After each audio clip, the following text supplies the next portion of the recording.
If I did not see it with my own eyes, I would never believe it. I saw a boy who died 3 years ago. Not in a dream. Not in my mind. Not in a story someone told me. I saw him standing under the same electric pole where he used to play football. And when he looked at me, he vanished. This happened in Zaria.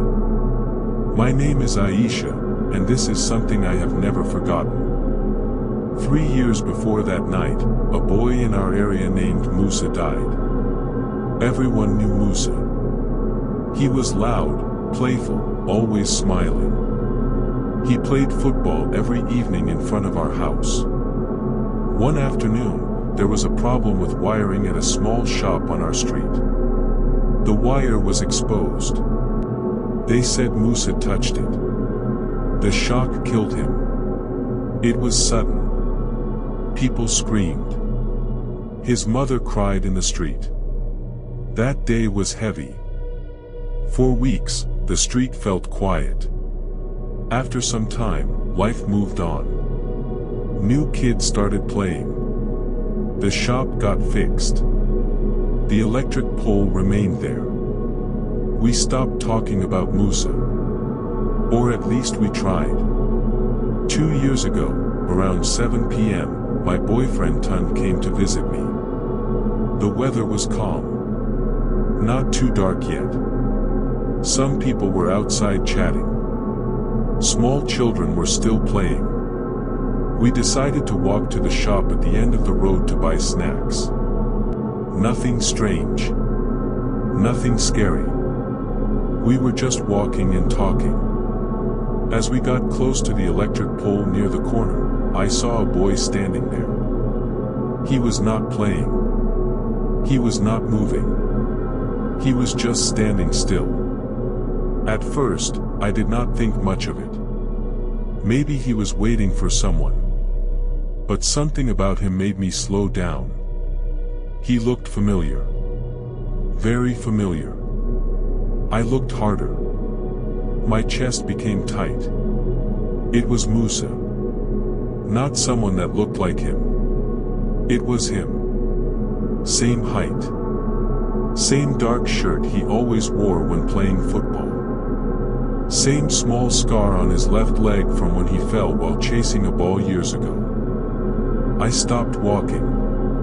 Tund asked me, "Why did you stop?" I could not answer at first. I just stared. The boy was facing the road. His body was there, clear as day. He was not transparent.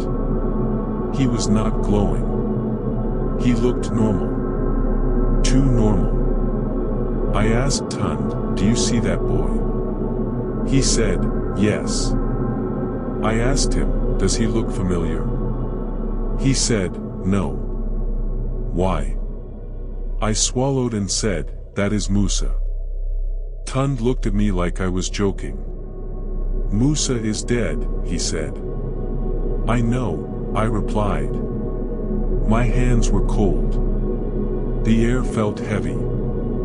We were only a few steps away from the boy now. Maybe 3 or 4 steps. Tund said, "Let me go and ask him his name." I did not want him to go closer, but I did not say anything. He stepped forward. The boy slowly turned his head.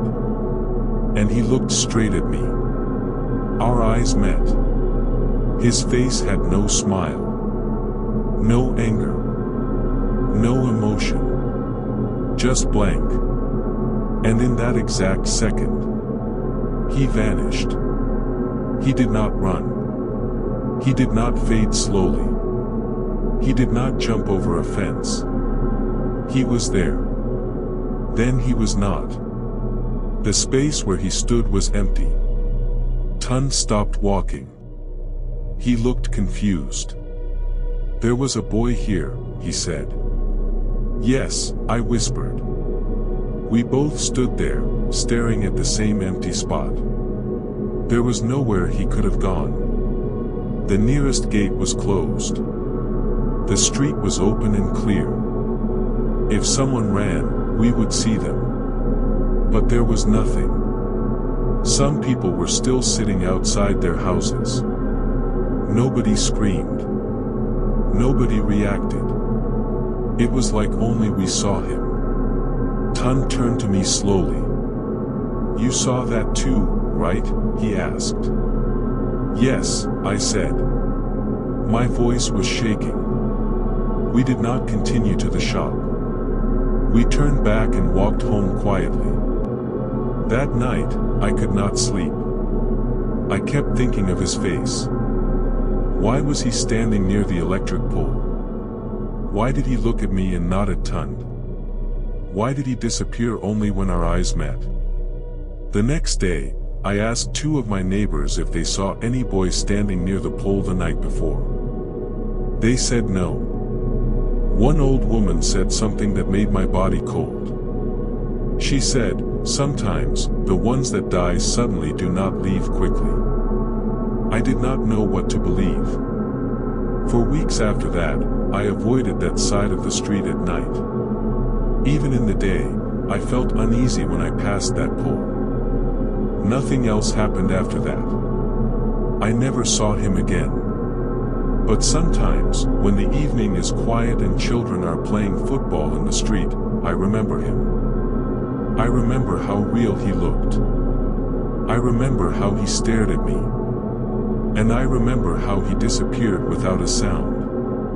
People can say it was my imagination. People can say it was stress. But Tun saw him too. And we both know what we saw. Till today, when I walk past that electric pole in Zaria, I do not look at it for too long. Because part of me is scared that one day, I will see him standing there again. Just watching. And this time, maybe he will not disappear. If this story gave you chills, like this video, share it with someone, and drop your thoughts in the comments. Have you ever seen something you could not explain? And don't forget to subscribe for more real stories like this.